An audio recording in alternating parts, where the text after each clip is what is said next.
warahmatullahi wabarakatuh. Perkenalkan, nama saya Muhammad Tori dengan NIM 210 710 10 10 27 dengan Rahma akan mempresentasikan tentang penyelesaian sengketa investasi di Indonesia menurut undang-undang yang berlaku. Yang dimana dalam slide kami, dalam memulai sebuah investasi, seorang investor tidak akan pernah mulus dalam menjalankan sebuah investasinya. Hal ini dikarenakan adanya kerugian, pasti timbullah sebuah sengketa yang harus diselesaikan. Yang dimana dalam hal ini sebuah sengketa akan timbul apabila sebuah kontrak, perjanjian atau klausul-klausul yang ada dalam isi kontrak tersebut dilanggar oleh para pihak. Yang dimana dalam asas pasca servanda atau asas kepastian hukum yang terdapat dalam Kitab Undang-Undang Hukum Perdata dalam pasal 1338 yang menyebutkan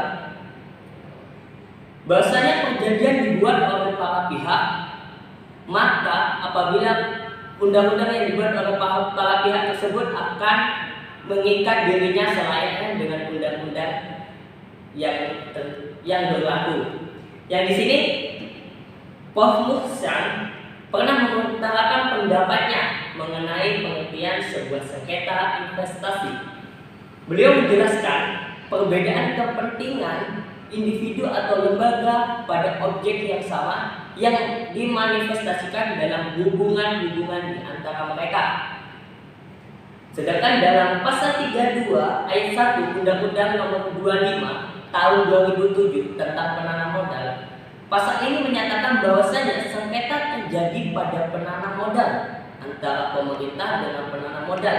Terlebih dahulu diselesaikan mengenai musyawarah dan mufakat.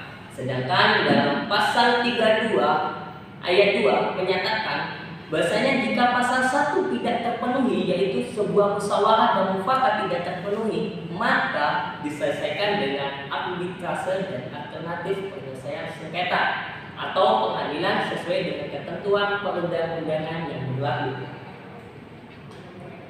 Maka dapat disimpulkan dari sini, latar belakang sebuah investasi itu bisa berlaku karena adanya penanam modal yang menyumbangkan modalnya itu untuk sebuah perusahaan atau negara. Akan tetapi sebuah perusahaan atau negara itu dapat bersengketa apabila dalam isi dan kontraknya itu dilanggar oleh para pihak yang membuat klausul kontrak tersebut.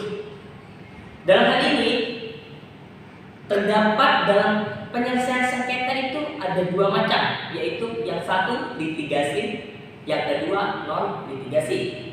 Dalam hal ini ada pun rumusan masalah yang dapat diambil dalam penyelesaian sengketa tersebut ada apa saja faktor penyebab terjadinya sengketa di Indonesia tersebut. Penyebab terjadinya sengketa di Indonesia adalah yang satu, bahwasanya ada klausul atau kontrak yang dilanggar oleh para pihak.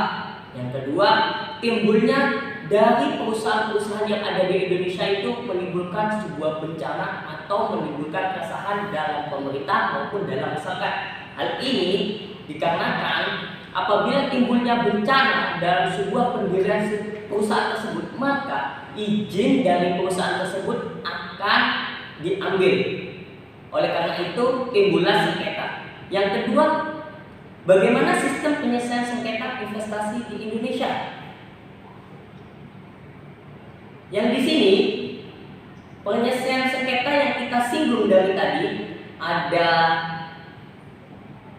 menurut Undang-Undang Nomor 25 tahun 2007 penanaman modal menjelaskan bagaimana penyelesaian sengketa terjadi antara investor dengan negara maupun investor dengan masyarakat itu sendiri yang terdapat dalam pasal 32 ayat 1 sampai ayat 4. Yang dimana dalam pasal 32 ayat 1 yang telah dijelaskan dari tadi, yaitu penyelesaian sengketa dilakukan terlebih dahulu itu oleh musyawarah dan mufakat.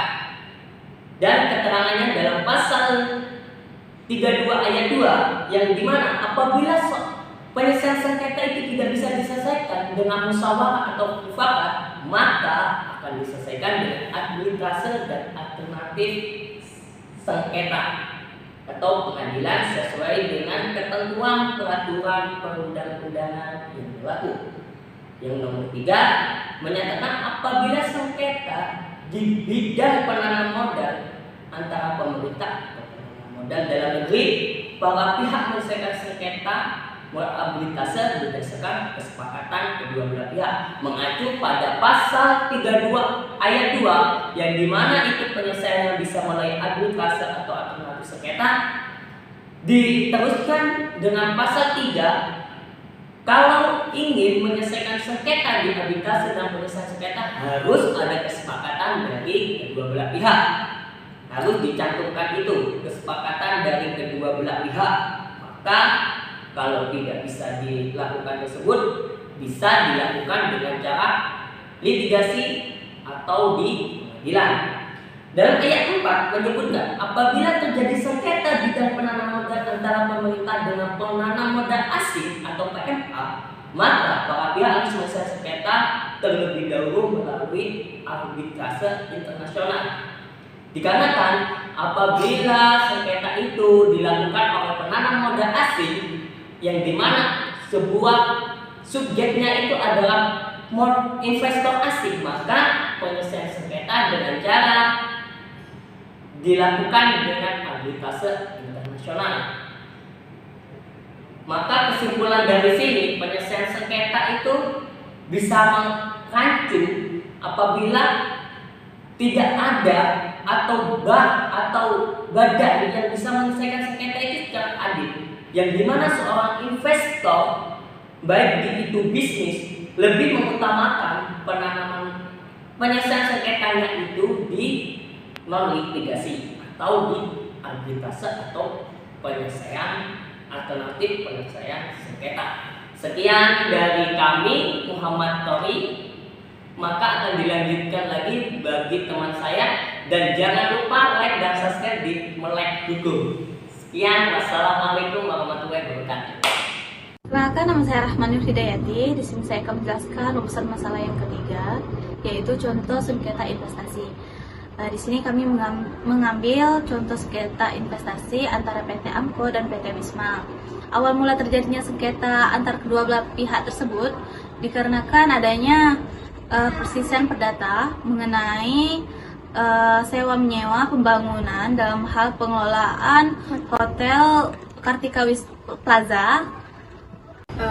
Dalam perjanjian tersebut, surat izin investasi akan dicabut ketika 30 tahun perjanjian tersebut sudah terlaksana.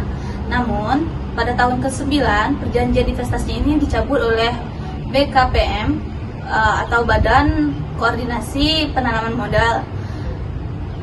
Setelah itu, kedua belah pihak memilih penyelesaian sengketa investasinya melalui arbitrase internasional karena sebagian dari investor tersebut merupakan penanaman modal asing. Baiklah, selanjutnya saya akan menyimpulkan materi yang telah kami bahas sebelumnya, yaitu dalam penyelesaian investasi antara investor dan pemerintah atau investor dengan masyarakat, yaitu adanya ketidaktaatan peraturan yang sudah dibuat antara kedua belah pihak atau investasi.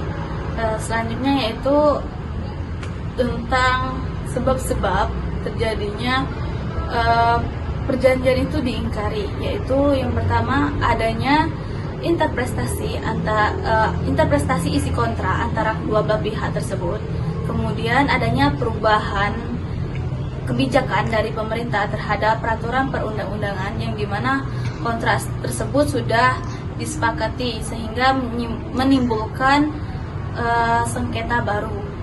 Sekian penjelasan dari kelompok kami. Jika ada kata saya mohon maaf, kepada Tuhan saya mohon ampun. Saya akhiri, wabillahi taufiq wal hidayah. Wassalamualaikum warahmatullahi wabarakatuh.